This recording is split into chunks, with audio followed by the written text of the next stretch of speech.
स्वागत है आपका एडुक्रेक्स में। और आज की क्लास में हम डिस्कस करेंगे हमारे इम्पॉर्टेंट क्वेश्चंस जो कि आपके CUET के एग्जामिनेशन में जिनकी हाई प्रोबेबिलिटी है आने की। चैप्टर वाइज MCQs हम डिस्कस कर रहे हैं। तो ऑर्गेनिजम्स एंड पॉपुलेशंस वाला जो चैप्टर है वो हमारा आज का टारगेट चैप्टर रहेगा। इस चैप्टर से रिलेटेड MCQ जो है वो आज हम डिस्कस करेंगे। अगर आपने ये चैप्टर नहीं पढ़ा है तो आई रिक्वेस्ट यू कि प्लीज ये चैप्टर पढ़िए और फिर आप इस वीडियो पे आइए, फिर आप इस वीडियो को देखिए, फिर आप अपने आप ही एनालाइज कर पाएंगे कि आपने कितना पढ़ा है, कितना आपके दिमाग में रिटेन किया है। ठीक है, अदरवाइज चलो अब आपने शुरू कर दी है वीडियो, अगर नहीं पढ़ा है तो कोई बात नहीं, आप देख ही लेते हैं एक बार। ठीक है, साथ साथ मैं आपको कॉन्सेप्ट भी बताऊंगी कि इस टॉपिक से रिलेटेड क्या कॉन्सेप्ट यूज हुआ है। ठीक है, starting from our first question which says what is the definition of a population. Population की डेफिनेशन पूछी गई आपसे। आपके ऑप्शंस हैं a group of individuals of the same species living in the same area. Same species, ठीक है, ध्यान देने वाली बात। B option a group of individuals of different species living in the same area. बाकी स्टेटमेंट दोनों same है, different कहाँ है, बस सेम स्पीशीज है। बी ऑप्शन में डिफरेंट स्पीशीज है। सी ऑप्शन आपका कहता है अ group of individuals of same species living in different areas. यहाँ पे एरिया सेम था, यहाँ पे ऑप्शन में आ गया डिफरेंट एरिया। डी कहता है अ group of individuals of different species. Species भी डिफरेंट है और एरिया भी डिफरेंट है। ऐसे क्वेश्चन जो है वो एग्जाम में आएंगे और आप जल्दबाजी करोगे ना, क्योंकि एग्जाम प्रेशर होगा, एग्जाम इन्वायरमेंट होगा जहाँ पे लाखों बच्चे आपके साथ बैठे हैं, सब एग्जाम दे रहे हैं, सब फोकस्ड हैं।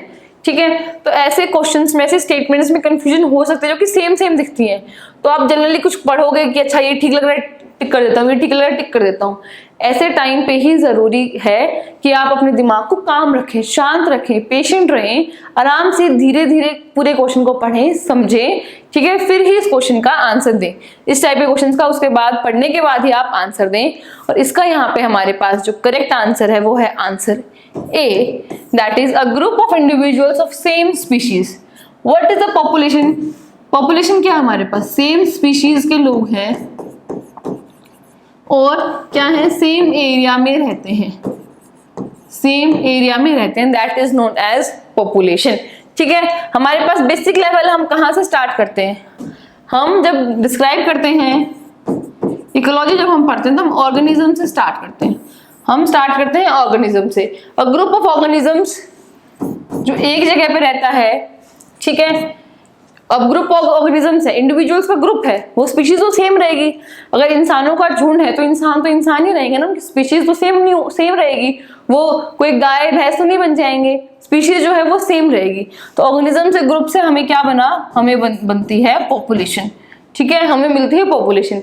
अब ग्रुप ऑफ पॉपुलेशन में तो स्पीशीज एक हुई, ग्रुप ऑफ पॉपुलेशन स्पीशीज दूसरी हुई, एक ग्रुप दूसरी पॉपुलेशन। उस पॉपुलेशन के ग्रुप को हम बोलते हैं कम्युनिटी। हम क्या बोलते हैं? हम बोलते हैं कम्युनिटी। क्लियर? इसका एग्जाम्पल समझिए, मैं अकेली जो हूँ, ऋतिका नाम है मेरा, मैं ऋतिका अकेली हूँ एज इंडिविजुअल, मैं हूँ एक ऑर्गेनिज्म। क्लियर? मेरा घर है, मेरे घर में मेरे मम्मी पापा भाई बहन सब रहते हैं। हमारा क्या हुई? हमारी एक पॉपुलेशन है, हमारी एक पॉपुलेशन है। उसके साथ अब मेरे घर में 4 गाय हैं और 2 डॉग्स हैं एंड एक कैट है। ये सारी डिफरेंट स्पीशीज है। इंसान की स्पीशीज आई, काऊ की स्पीशीज आई, हमारे पास डॉग की स्पीशीज एंड कैट की स्पीशीज, 4 स्पीशीज इंक्लूड हुई। वो सब मिलकर क्या बनाते हैं? कम्युनिटी। उसको हमने क्या बोला? कम्युनिटी। इस तरीके से आप इन तीनों चीजों को याद रख सकते हैं, organism, population and community. Clear? So therefore a population is defined as a group of individuals of same species and living in the same area. Next question आपका कहता है what is the term used to describe the maximum number of individuals that can be supported by a habitat। एक habitat कितने maximum number of लोगों को sustain करा सकती है, सपोर्ट कर सकती है, उसको हम किस चीज से डिफाइन करते हैं, किस चीज से हम रिफर करते हैं? Option A carrying capacity, option B ecological niche, option C habitat range and option D population density। and your correct answer is answer A carrying capacity. Carrying capacity को हम के से भी रिफर करते हैं और ये हमें देखने को मिलेगा जब हम लॉजिस्टिक ग्रोथ को पढ़ते हैं। जब हम पढ़ते हैं लॉजिस्टिक ग्रोथ। लॉजिस्टिक ग्रोथ अब हमारे क्या कहता है? लॉजिस्टिक ग्रोथ कहता है कि हमारे पास इन्वायरमेंट में क्या है? अनलिमिटेड है, अनलिमिटेड रिसोर्सेज प्रेजेंट है या फिर लिमिटेड रिसोर्सेज प्रेजेंट है, ठीक है, लिमिटेड रिसोर्सेज प्रेजेंट है, रिसोर्सेज लिमिटेड हैं, उसके साथ साथ रिसोर्सेज लिमिटेड होने के बाद क्या होगा हमारे पास, ग्रोथ जो है वो लिमिटेड होगी, ग्रोथ जो है वो लिमिटेड होगी। और लॉजिस्टिक ग्रोथ का जो हमें कर्व देखने को मिलता है वो हमें किस टाइप का देखने को मिलेगा, वो हमें इस टाइप का कर्व देखने को मिलता है, इस टाइप का कर्व हमें देखने को मिलता है। और इसके यहाँ हमारे पास होती है K, that is the carrying capacity. इस टाइप के ग्राफ को हम क्या बोलते हैं, हम सिग्मोइड ग्राफ भी बोलते हैं, sigmoid curve, clear, sigmoid curve भी हम इस टाइप के ग्राफ को हम बोलते हैं। जो रिसोर्सेज मैंने लिखा है, जो रिसोर्सेज लिखा है, कौन कौन से रिसोर्सेज हैं हमारे पास, कौन कौन से रिसोर्सेज हैं हमारे पास, 3 टाइप के मेजर रिसोर्सेज हैं, food, space and mating partner. Food, space and mating partner के 3 मेजर रिसोर्स हमारे पास प्रेजेंट हैं, क्लियर।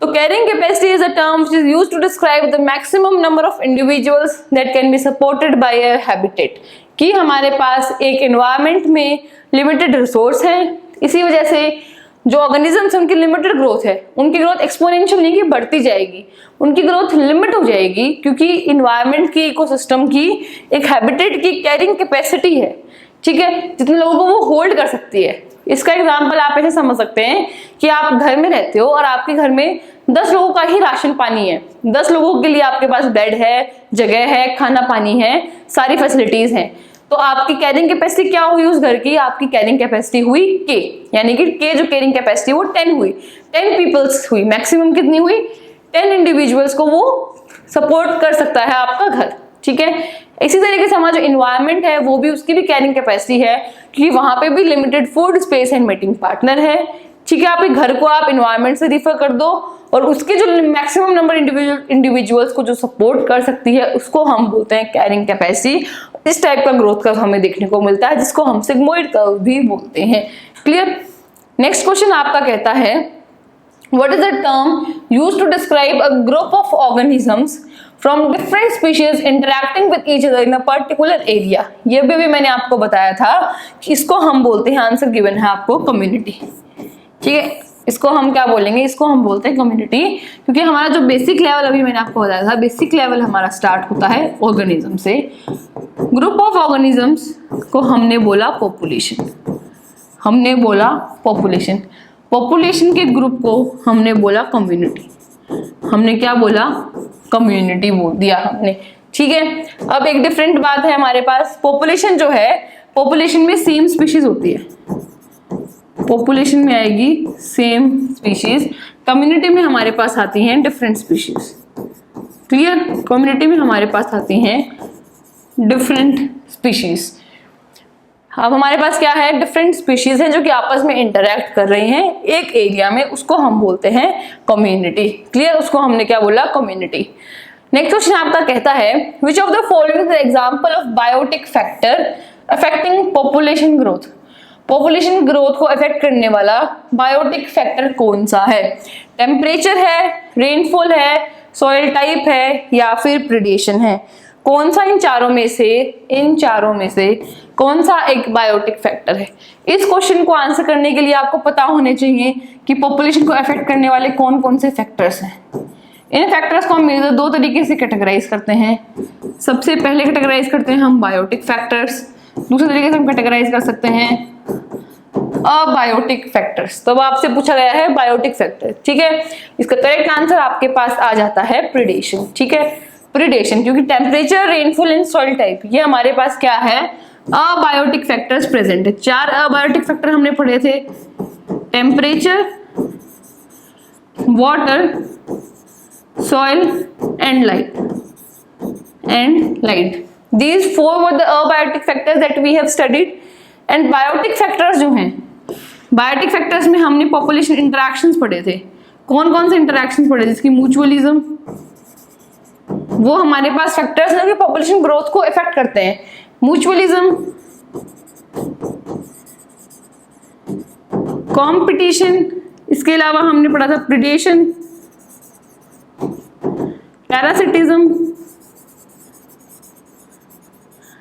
और हमने पढ़ा commensalism and amensalism. Commensalism and amensalism जिसमें एक को नेगेटिव इफेक्ट हो और एक को न्यूट्रल इफेक्ट हो। क्लियर, ये हमने पढ़ा थे बायोटिक फैक्टर्स और ये 4 है हमारे पास अबायोटिक फैक्टर्स। क्लियर, तो बायोटिक फैक्टर आपसे पूछा गया है तो क्वेश्चन में ये जो 3 ऊपर वाले गिवन है ये हमारे पास अबायोटिक है और बच गया हमारा लास्ट प्रिडेशन जो कि बायोटिक है, इस वजह से ये करेक्ट आंसर हो जाता है। क्लियर, नेक्स्ट क्वेश्चन आपका कहता है which of the following is an example of parasitic relationship in an ecosystem. ठीक है, इस क्वेश्चन को आंसर करने के लिए आपको पता होना चाहिए कि पैरासिटिक रिलेशनशिप जो है वो क्या होती है। पैरासिटिक रिलेशनशिप जो है वो क्या होती है। ऑप्शंस आपके पास a bee pollinating a flower, a predator killing its prey, a tapeworm feeding on its host या फिर a plant growing towards the sunlight. And the correct answer to this question is option number C, a tapeworm feeding on its host. Parasitic relationship कौन सी होगी हमारी? एक species, parasitic relationship होती है हमारे पास जब 2 स्पीशीज आपस में इंटरैक्ट करें। पॉपुलेशन इंटरैक्शन का एक पार्ट है पैरासिटिज्म। जो इसमें स्पीशीज ए जो है उसको बेनिफिट मिलता है, स्पीशीज बी जो है उसको नेगेटिव इफेक्ट होता है। इस टाइप की रिलेशनशिप को हम बोलते हैं parasitic relationship. Similar type relation हमें प्रीडेशन में भी देखने को मिलता है, लेकिन प्रीडेशन में और पैरासिटिज्म में यही डिफरेंस है कि प्रीडेशन में जो प्रे होता है वो मर जाता है, डेफिनेट डेथ होती है उसकी, क्योंकि ऑप्शन बी कहता है प्रेडेटर किलिंग इट्स प्रे, किल कर दिया, मार दिया है उसको। लेकिन ऑप्शन सी जो है उसमें कहा गया है कि टेपवर्म बस फीड कर रहा है, अपने होस्ट से सिर्फ खाना डिराइव कर रहा है, उसको मारा नहीं है, सिर्फ फीड कर रहा है। फीड यानी कि फूड जो है, यानी कि फूड जो है फूड डिराइव हो रहा है। ठीक है, होस्ट की जो है वो डेथ नहीं हुई है। दैट इज वाई सी जो है हमारा करेक्ट ऑप्शन है। और जबकि यहाँ पे हमें जो गिवन है अ बी पॉलिनेटिंग अ फ्लावर, ये तो हमारे पास म्यूचुअलिज्म का एग्जाम्पल है। ये हमारे पास म्यूचुअलिज्म का एग्जाम्पल है जहां पे दोनों स्पीशीज को प्लस प्लस होता है, दोनों species are getting benefited from each other. Last option जो है हमारे पास डी ऑप्शन है प्लांट ग्रोइंग टुवर्ड्स सनलाइट, ये तो हमारे पास ट्रॉपिज्म का एग्जाम्पल है। ठीक है, ये हमारे पास पॉपुलेशन इंटरेक्शन का एग्जाम्पल नहीं है। Therefore, the answer C is the correct answer. And moving towards the next question, which says, what is the term used to describe the process by which 2 or more species evolve in response to each other? कौन सी वो term है जो ये describe करती है कि 2 species एक दूसरे के रिस्पेक्ट में इवॉल्व हो रही हैं? क्या हो रही हैं? एक दूसरे के रिस्पॉन्स में इवॉल्व हो रही है, यानी कि एक स्पीशीज में अडेप्टेशन आती है तो दूसरी स्पीशीज में भी अडेप्टेशन आती है। कौन से टाइप के ये जो टर्म है वो डिस्क्राइब करती है इस टाइप के प्रोसेस को? नेचुरल सिलेक्शन, को-इवोल्यूशन, जेनेटिक ड्रिफ्ट या फिर अडेप्टेशन।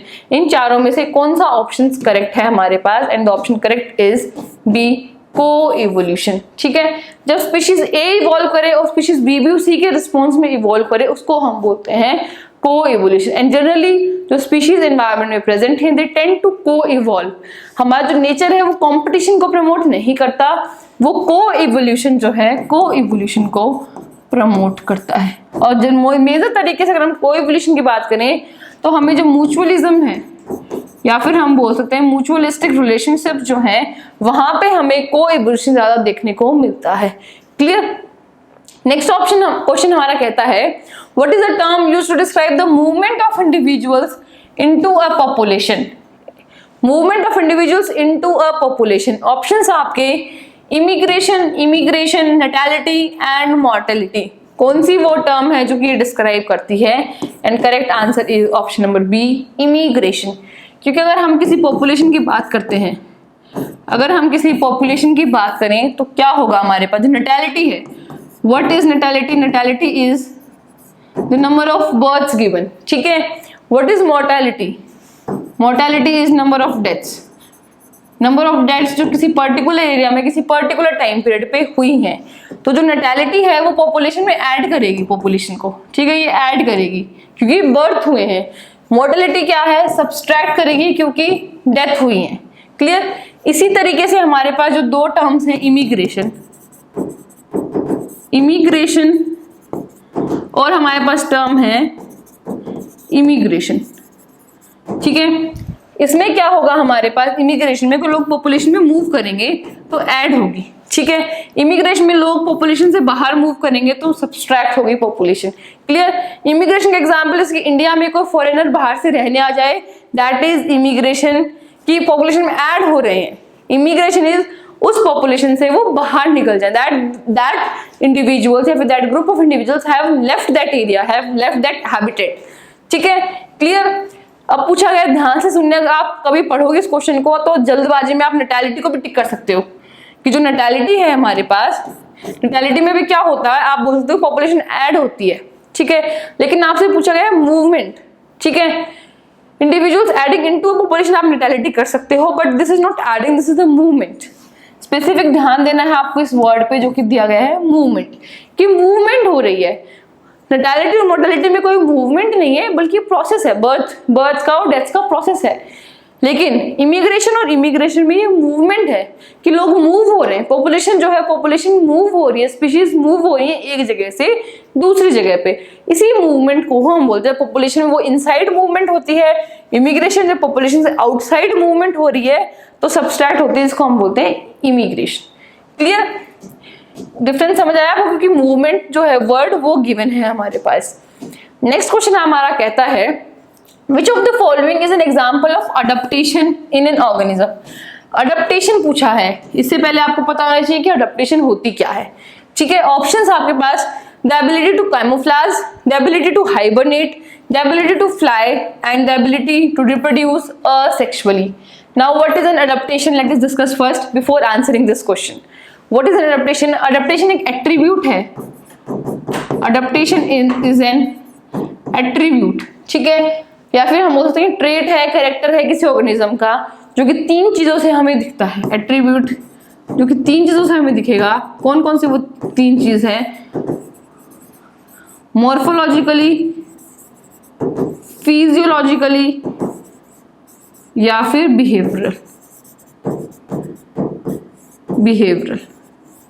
ठीक है, या फिर बिहेवियरल की स्पेलिंग मिस्टेक है, बिहेवियरल। ठीक है, तीन चीजों से दिख सकता है।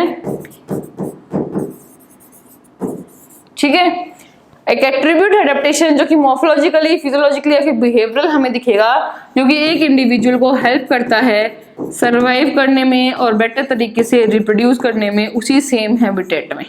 ठीक है, क्लियर है डेफिनेशन। इस तरीके से अगर आप डेफिनेशन को लिखते हो तो आपको इस तरीके से याद रह जाती है।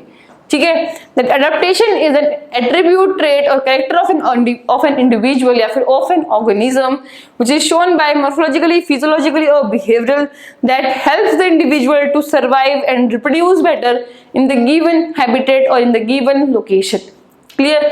अब इन चारों में से आपको कौन सी लग रही है, कौन सी एडेप्टेशन है, कौन सी इनमें से एडेप्टेशन है? और क्लियर आंसर है इसका फर्स्ट, एकदम क्लियर कट आंसर है इसका फर्स्ट। लास्ट ऑप्शन से स्टार्ट करते हैं, ability to reproduce asexually.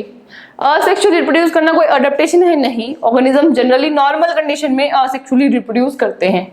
Ability to fly, ये भी नॉर्मल है, नॉर्मली जो हमारे पास जो बर्ड्स हैं वो फ्लाई करते हैं। Ability to hibernate, ability to hibernate, अब आप कहोगे कि ये एक एडेप्टेशन है कि सारे ऑर्गेनिज्म हाइबरनेट नहीं करते, कुछ लिमिटेड ऑर्गेनिज्म जो वो हाइबरनेट करते हैं, बल्कि हाइबरनेशन जो है वो एक रिस्पॉन्स है। Hibernation is not an adaptation but it is a response, body का रिस्पॉन्स है। हाइबरनेशन जो है वो एक रिस्पॉन्स है, response to abiotic, response to abiotic factor. अभी थोड़ी देर पहले हमने फैक्टर्स पढ़े थे, बायोटिक एंड अबायोटिक, तो हाइबरनेशन सिर्फ अबायोटिक फैक्टर्स के रिगार्डिंग ही एक रिस्पॉन्स है। ठीक है, जबकि जो पहला ऑप्शन है एबिलिटी टू कैमोफ्लेज, इन्वायरमेंट जो है, इन्वायरमेंट के अकॉर्डिंग जो है वो अडॉप्ट हो गया है। ठीक है, ये रिस्पॉन्स नहीं है, अडॉप्टेशन है, क्योंकि उसकी जो जैसे गिरगिट है एग्जांपल, गिरगिट का जो रंग बदलता है, जो कलर चेंज होता है इन्वायरमेंट के अकॉर्डिंग, वो एक अडॉप्टेशन है उसके अंदर, वो उसके अंदर आ गया है। ठीक है, वो रिस्पॉन्स नहीं है, वो हमेशा होगा ही होगा। क्लियर। 9th क्वेश्चन हमारा कहता है which of the following is an example of mutualistic relationship in an ecosystem. Mutualistic relationship का कौन सा इनमें से एग्जांपल है? म्यूचुअलिस्टिक होता है जब दोनों स्पीशीज को बेनिफिट हो। क्लियर, ये क्वेश्चन तो आई होप आपको आता होगा। अब बी पॉलिनेटिंग अ फ्लावर हमारा है एक म्यूचुअलिस्टिक रिलेशनशिप। क्लियर? क्यों है म्यूचुअलिस्टिक रिलेशनशिप? क्योंकि दोनों स्पीशीज को बेनिफिट मिलता है। क्या बेनिफिट मिला? बी है, बी को क्या मिला? बी को मिला नेक्टर। फ्लावर को क्या मिला? फ्लावर का जो पोलन ग्रेन था वो हो गया पोलिनेट। क्लियर? उसके बाद बी ऑप्शन है अ प्रेडेटर किलिंग इट्स प्रे। ये तो हमारे पास प्रिडेशन है बच्चों, ये क्या है? ये हमारे पास प्रिडेशन का एग्जांपल है, म्यूचुअलिस्टिक रिलेशनशिप नहीं है। क्लियर? सी ऑप्शन कहता है tapeworm feeding on its host. ये हमारे पास पैरासिटिज्म है, ये हमारे पास पैरासिटिज्म है। प्रिडेशन और पैरासिटिज्म में क्या कॉमन है कि दोनों में क्या कॉमन है कि एक स्पीशीज को बेनिफिट हो रहा है और एक स्पीशीज को नुकसान हो रहा है। क्लियर? दोनों में डिफरेंस मैं आपको बता चुकी हूं कि प्रिडेशन में डेफिनेट डेथ होती है प्रे की, पैरासिटिज्म में होस्ट की डेफिनेट डेथ नहीं होती है। क्लियर? डी ऑप्शन जो है वो तो सिंपल ऑप्शन है कि जो बर्ड है वो घोंसला बना रहा है पेड़ में, ये तो उसका प्रोसेस है घर बनाने का। ये कोई भी म्यूचुअलिस्टिक रिलेशनशिप का एग्जांपल नहीं है। म्यूचुअलिस्टिक रिलेशनशिप एक टाइप की क्या है? एक टाइप की पॉपुलेशन इंटरैक्शन है कि जब दो टाइप की पॉपुलेशन जो है वो आपस में इंटरैक्ट कर रही है, एक टाइप की पॉपुलेशन इंटरैक्शन है ये। अगला क्वेश्चन आपका कहता है विच ग्रोथ मॉडल अज्यूम्स, कौन सा ग्रोथ मॉडल ये मानता है, ये अज्यूम करता है कि रिसोर्सेज जो है वो अनलिमिटेड हैं, पॉपुलेशन कंटिन्यू टू ग्रो इनडेफिनिटली। किस टाइप का ग्रोथ मॉडल ये कहता है? ऑप्शंस आपके पास logistic growth model, exponential growth model, carrying capacity model and limiting factor model. ठीक है, सबसे पहले अगर आपको पता होगा तो कैरिंग कैपेसिटी मॉडल जो है और लॉजिस्टिक ग्रोथ मॉडल जो है वो सेम है, दीज टू आर सेम। ठीक है, ये दो सेम है। लिमिटिंग फैक्टर मॉडल जो है हमारे पास, लिमिटिंग फैक्टर मॉडल ये कहता है कि हमारे पास जो फैक्टर्स हैं, रिसोर्सेज जो हैं वो तीन टाइप के रिसोर्सेज हैं। उन तीन मेजर टाइप के रिसोर्सेज में से जो एक रिसोर्स लिमिट हो जाता है उसके हिसाब से जो ग्रोथ है वो होती है। ठीक है, उसके हिसाब से ग्रोथ होती है। उसके अलावा हमने ग्रोथ मॉडल्स की अगर मैं बात करूं, अगर मैं ग्रोथ मॉडल्स की बात करती हूं तो बच्चों हमने दो टाइप के ग्रोथ मॉडल्स पढ़े हैं। कौन कौन से? सबसे पहला हमने पढ़ा एक्सपोनेंशियल ग्रोथ मॉडल और दूसरा हमने पढ़ा है logistic growth model. Exponential growth model जो कि यहाँ पे करेक्ट आंसर है इस ऑप्शन, इस क्वेश्चन का करेक्ट आंसर है हमारे पास लॉजिस्टिक नहीं बल्कि एक्सपोनेंशियल ग्रोथ मॉडल हमारे पास करेक्ट आंसर है, क्योंकि हमसे पूछा गया है अनलिमिटेड। तो एक्सपोनेंशियल में हमारे पास क्या होता है? एक्सपोनेंशियल ग्रोथ मॉडल ये मानता है कि हमारे पास अनलिमिटेड रिसोर्सेज हैं, अनलिमिटेड रिसोर्सेज हैं, इस वजह से अनलिमिटेड ग्रोथ होती है। इस वजह से क्या होगा? अनलिमिटेड ग्रोथ होती है। और अगर मैं इसका कर्व बनाऊं, मैं अगर ग्राफ बनाती हूं तो हमें कुछ इस टाइप का ग्राफ देखने को मिलता है। क्लियर? एक्सपोनेंशियल में क्योंकि रिसोर्सेज जो है वो अनलिमिटेड हैं, जिसकी वजह से ग्रोथ अनलिमिटेड होगी, इनफाइनाइटली जो है वो पॉपुलेशन ग्रो करेगी। जबकि इसे कंपैरिजन में देखा जाए लॉजिस्टिक वाले में, लॉजिस्टिक में लिमिटेड रिसोर्सेज हैं जो कि एक्चुअल है। लॉजिस्टिक वाला जो है वो ज्यादा रियलिस्टिक है। अगर पूछा जाए इन दोनों मॉडल्स में से ज्यादा रियलिस्टिक मॉडल कौन सा है तो वो हमारे पास लॉजिस्टिक मॉडल है, क्योंकि ये एक्चुअली रियल चीजों पे बेस्ड है। क्योंकि एक्चुअली लाइफ में हमारे पास, एक्चुअली नेचर में हमारे पास रिसोर्सेज जो हैं वो लिमिटेड है, जिस वजह से हमारी जो ग्रोथ है ग्रोथ भी लिमिटेड होती है। क्लियर? अगर इसका ग्राफ बनाएं सिमिलर तरीके से, अगर हमारे पास लॉजिस्टिक का अगर ग्राफ बनता है तो कुछ इस टाइप का सिग्मोइड टाइप का ग्राफ हमें देखने को मिलता है। दोनों में डिफरेंसेस क्लियर है आपको। ग्रोथ मॉडल्स दो टाइप के हैं, एक्सपोनेंशियल और लॉजिस्टिक। एक्सपोनेंशियल में हम मानेंगे रिसोर्सेज अनलिमिटेड हैं, जिस वजह से ग्रोथ भी अनलिमिटेड है। कुछ अनलिमिटेड टाइप का हमें जो ग्रोथ कर्व है वो हमें कुछ इस टाइप का देखने को मिलता है। क्लियर? दूसरा मॉडल कहता है लॉजिस्टिक, जो कि ज्यादा रियलिस्टिक मॉडल है, क्योंकि एक्चुअली अर्थ पे रिसोर्सेज जो हैं वो लिमिटेड हैं। रिसोर्सेज लिमिटेड होने की वजह से जो ग्रोथ है वो भी लिमिटेड है। कुछ सिग्मोइड टाइप का कर्व जो है वो हमें देखने को मिलता है, क्योंकि एक इकोसिस्टम की, एक हैबिटेट की, एक गिवन ज्योग्राफिकल एरिया का एक कैरिंग कैपेसिटी होती है, उसी हिसाब से ग्रोथ होती है। क्लियर? नेक्स्ट क्वेश्चन हमारा कहता है which growth model is also known as S shaped curve. S shaped curve हम कौन से मॉडल को बोलते हैं? लॉजिस्टिक को, एक्सपोनेंशियल को, कैरिंग कैपेसिटी को, या फिर लिमिटिंग फैक्टर मॉडल को। अभी आप इस ग्राफ में देखिए, ये जो ग्राफ है जो मैंने बनाया है, ये आपको एस शेप का दिख रहा है, हल्का सा इस टाइप से एस शेप का दिख रहा है ना। तो हमारे पास जो नेक्स्ट क्वेश्चन जो मैंने पूछा है इसी से रिलेटेड है, तो हमारे पास क्या आएगा करेक्ट आंसर? इसका करेक्ट आंसर हमारे पास आ जाएगा लॉजिस्टिक ग्रोथ मॉडल, क्योंकि लॉजिस्टिक ग्रोथ मॉडल जो है वो कुछ इस टाइप का दिखता है, कुछ इस टाइप का लॉजिस्टिक ग्रोथ मॉडल जो है वो हमें कुछ इस टाइप का दिखता है। तो ये हल्का सा एस शेप्ड है, हल्का सा ये एस शेप्ड है, या फिर इस कर्व को हम सिग्मोइड कर्व भी बोलते हैं, सिग्मोइड कर्व भी हम बोलते हैं। क्लियर? करेक्ट आंसर इसीलिए हमारे पास यहाँ पे करेक्ट आंसर है लॉजिस्टिक ग्रोथ मॉडल, जो कि कहता है कि अर्थ पे रिसोर्सेज जो हैं वो लिमिटेड हैं, वो लिमिटेड हैं, और जहाँ पे लिमिट हो जाते हैं, जहाँ पे लिमिट हो जाते हैं वो हमारे आ जाती है carrying capacity. Clear? Next question हमारा कहता है which of the following is a defensive adaptation of prey. ध्यान देना है, अडेप्टेशन पूछी है स्पेसिफिकली डिफेंसिव अडेप्टेशन, और किसकी पूछी है? प्रे की।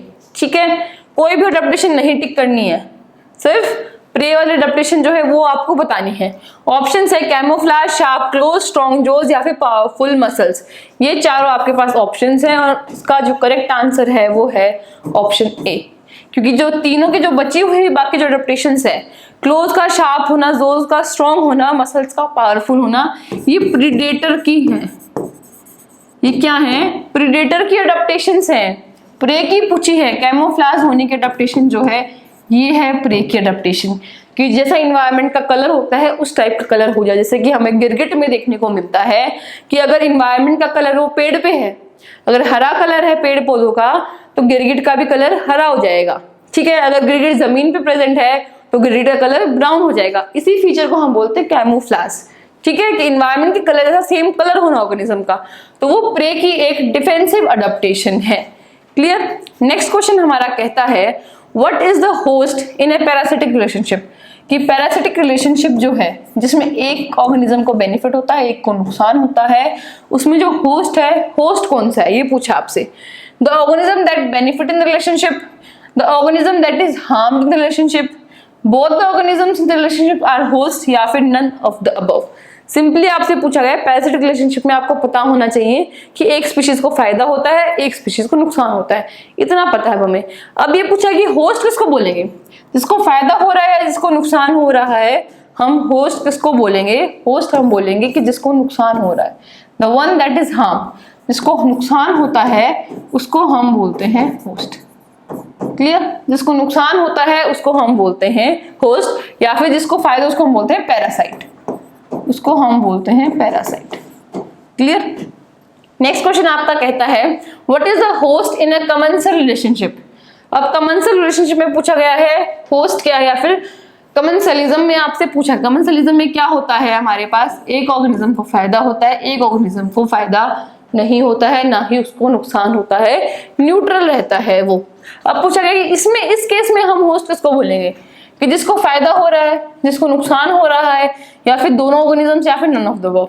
ऐसे केसेस में दोनों ऑप्शंस तो आप एलिमिनेट कर दो, एलिमिनेशन मेथड से कर दो।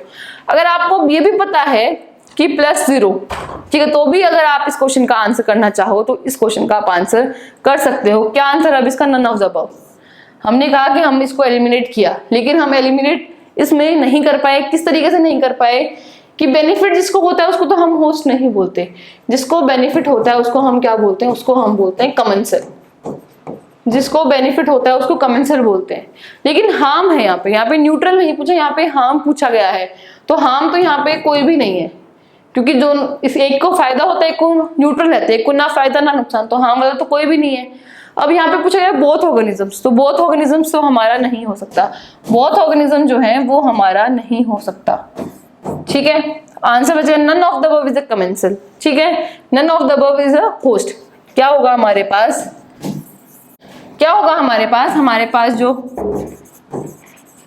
कमेंसलिज्म है उसमें जिसको बेनिफिट मिलता है उसको हम बोलते हैं कमेंसल।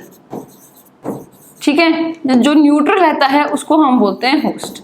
क्लियर? जो न्यूट्रल रहता है उसको हम बोलते हैं होस्ट। क्लियर? नेक्स्ट क्वेश्चन हमारा कहता है according to Allen's rule the mammals from colder climates have, जो मैमल्स हैं जो कि कोल्डर एनवायरनमेंट में रहते हैं उनके पास क्या होता है एलेंस रूल के अकॉर्डिंग। Allen's rule is a type of adaptation, ठीक है, एक अडप्टेशन का टाइप है। ऑप्शंस आपके पास shorter ears and longer limbs, longer ears and shorter limbs, या फिर longer ears and longer limbs, या फिर shorter ears and shorter limbs. And the correct answer to this question is option number D. और ये क्यों होता है, छोटे कान और छोटे लिम्स क्यों होते हैं? To reduce the loss of heat, the loss of heat due to surface area. Surface area ज्यादा होने की वजह से जो हीट लूज होता है उसको रिड्यूस करने के लिए छोटे कान और छोटे लिम्स होते हैं। बहुत सारे इंपॉर्टेंट, शॉर्टर एंड शॉर्टर, ठीक है। शॉर्टर ईयर करके फटाफट टिक मत करके आ जाना, आगे ही पढ़ना कि आगे लॉन्गर लिखा है, ठीक है। अगला क्वेश्चन हमारा कहता है कि सॉल्ट कॉन्सेंट्रेशन, जिसको हम सैलिनिटी भी बोलते हैं, सी की क्या होती है? That is measured in parts पर थाउजेंड। ये तो आपको पता है कि पार्ट्स पर थाउजेंड में हम सैलिनिटी को मेजर करते हैं। सिंपली पूछा गया सी की सैलिनिटी क्या है। सी की सैलिनिटी आपसे पूछी गई है इन चारों ऑप्शन में से कौन सी सी की सैलिनिटी है, और हमारे पास करेक्ट आंसर है डी 30 से 35। ये हमारे पास क्या है, सी की सैलिनिटी है। क्लियर, ये हमारे पास सी की सैलिनिटी है। 0 to 5 हमारे पास आती है फ्रेश वाटर की, ठीक है, ये हमारे पास है फ्रेश वाटर की सैलिनिटी। 17th क्वेश्चन आपका कहता है formation of tropical forest needs mean annual temperature and mean annual precipitation as, ठीक है। सिंपली पूछा है कि ट्रॉपिकल फॉरेस्ट जो है उनका एनुअल टेम्परेचर और प्रेसिपिटेशन क्या है, ठीक है। ऑप्शंस आपको गिवन है, इन ऑप्शंस में से कौन सा है, एंड इसका करेक्ट आंसर हमारे पास है आंसर ए, ठीक है। अगर हम ट्रॉपिकल फॉरेस्ट की बात करें, अगर हम ट्रॉपिकल फॉरेस्ट की बात करें तो जो टेम्परेचर हमें देखने को मिलेगा वो टेम्परेचर हमें देखने को मिला 18 to 25 डिग्री सेल्सियस, और जो प्रेसिपिटेशन है वो हमें देखने को मिलेगा 150 से 400 centimetre. Clear, precipitation includes both rainfall and the snowfall. Clear. Next question हमारा कहता है which of the following forest plants controls the light conditions at the ground. At the ground पूछा गया है आपसे, और इसका करेक्ट आंसर है टॉल ग्राउंड, ठीक है, टॉल ट्रीज, ठीक है। क्यों है टॉल ट्रीज? क्योंकि हमारे पास टॉल ट्रीज जो हैं उन्हीं से क्या अगर लाइट आएगी हमारे पास। टॉल ट्रीज की जो कैनोपी होती है, ये हमारे पास क्या है, कैनोपी है। लाइट जो है हमारे पास, जो सन का जो सोर्स है, अगर मान लीजिए यहाँ पे हमारा सन है, सन का जो सोर्स है वो तो यही है, लाइट जो है वो यहीं से पेनिट्रेट करके ग्राउंड लेवल पे आएगी। जो ग्राउंड लेवल है, लाइट यहीं से पेनिट्रेट करके ग्राउंड लेवल पे आएगी।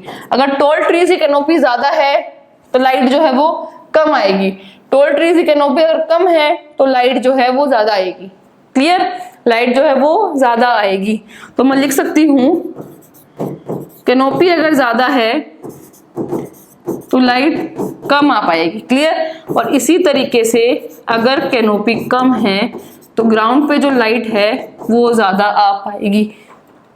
नेक्स्ट क्वेश्चन हमारा कहता है what will happen to a well growing herbaceous plant in the forest if it is transplanted outside the forest in a park। कि हमने क्या किया, फॉरेस्ट में जो उग रहा था उसको उखाड़ के हमने पार्क में लगा दिया, ठीक है, तो क्या होगा, नॉर्मली ग्रो करेगा, या फिर it will grow well because it is planted in the same locality, या फिर पूछा गया है it may not survive because of the change in its microclimate.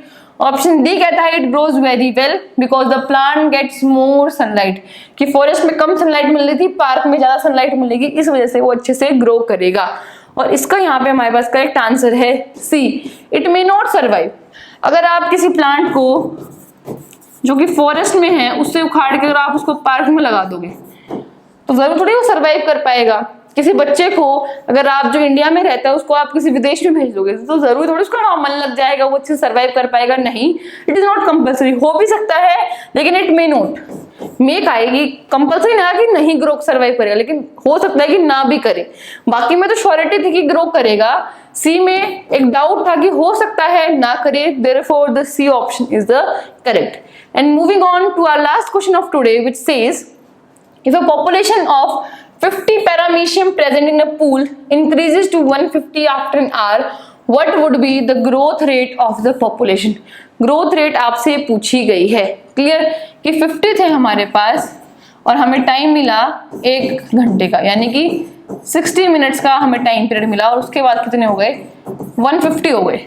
तो ग्रोथ परसेंटेज आपसे पूछी गई है, क्या है हमारे पास, है 100 पर आवर, कि हमारे पास 1 घंटा था, ओरिजिनल थे 50, उसके बाद हो गए 150, तो 1 घंटे में कितने ग्रो किए, 150 माइनस 50 इज इक्वल टू 100, तो 1 आवर में हमारे पास ग्रो किए 100 पर आवर, क्लियर। तो ग्रोथ रेट पॉपुलेशन का हुआ 100 per hour is the growth rate, clear है। तो यहीं पे हमारी आज की जो कक्षा है वो समाप्त होती है। आई होप आपको जो क्वेश्चंस मैंने समझाए हैं वो आपको समझ आए होंगे, उसके पीछे का जो कॉन्सेप्ट्स है वो भी क्लियर हुए होंगे। इसी के साथ साथ अगर आपको कोई डाउट आता है तो आप सोचिए मत कि मैं डाउट पूछूं या नहीं पूछूं, सिर्फ कमेंट सेक्शन खोलिए, उसमें अपना डाउट लिख दीजिए। I would be very glad कि अगर मैं आपको कोई डाउट सॉल्व कर पाऊं। इसी तरीके से हंसते रहिए, मुस्कुराते रहिए और यार थोड़ा बहुत पढ़ भी लेना, ठीक है। All the best for your exam.